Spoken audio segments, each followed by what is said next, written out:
আজকে আবার অনেক দিন বাদে ছাদে উঠলাম।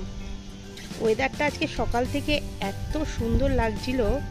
দেখো, আকাশটা দেখলেই তোমরা বুঝতে পারবে যে মা দুর্গা আসছে।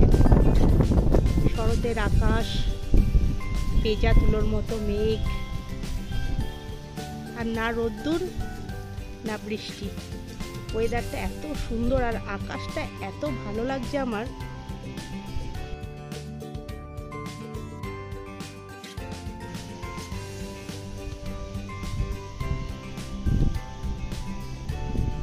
ওই দেখো, মৌলি ওখানে দাঁড়িয়ে আছে। ও আজকে ছাদে আসতেই চাইছিল না, আমি জোর করে নিয়ে আসলাম ওকে আজকে ছাদে। বললাম চল একটু ছাদ থেকে ঘুরে আসি, আকাশটা কি সুন্দর লাগছে দেখবি চল। শরৎকালের আকাশের একটা মাধুর্যই আলাদা, যাই বল। আকাশটা দেখেছিস মানু? অসাধারণ লাগছে।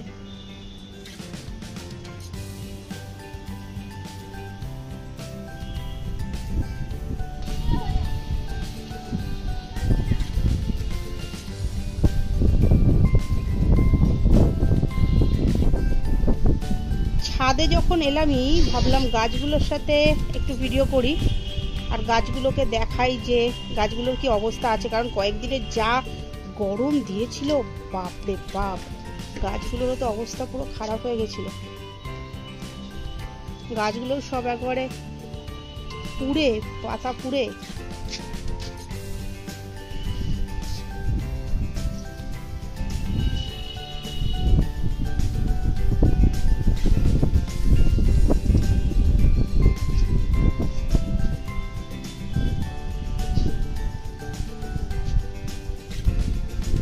সব থেকে ভালো লাগে দেখতে যখন হাওয়া দিলে গাছগুলো এইভাবে দোলে। আমার কিন্তু খুব ভালো লাগে দেখতে এগুলো।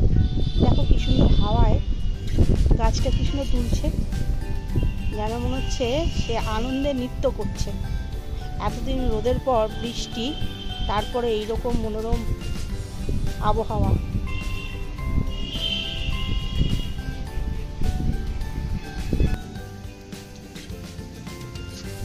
কি দেখছিস মানু? কোনটা? দেখ দেখ, চিনতে পারছিস না? এটা হচ্ছে নীল ধুত্র ফুল। শিব পুজোয় লাগে যে ধুত্র ফুল, সেটাই হচ্ছে নীল রং। এটা আমি তো সাদা রঙেরটা দেখেছি। সাদা রঙেরটা পাওয়া যায়, অ্যাভেলেবেল, এটা দেখা যায় না চট করে। নীল রঙের ধুত্র ফুল।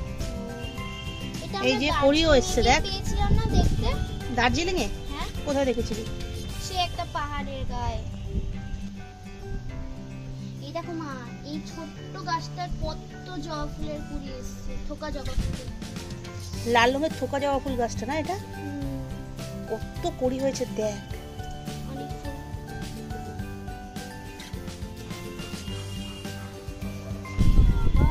এটা কি গাছ রে? এরকম অবস্থা হয়েছে কি করে? আরে দেখো না, কদিন এত গরম পড়েছিল যে গাছটা শুকিয়ে মরেই গেল।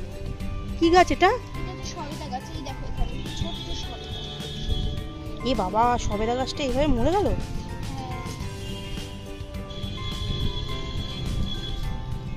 দেখো, কদিনের যে গরম আর যে রোদ দিয়েছিল, গাছটা দেখো কি অবস্থা হয়েছে।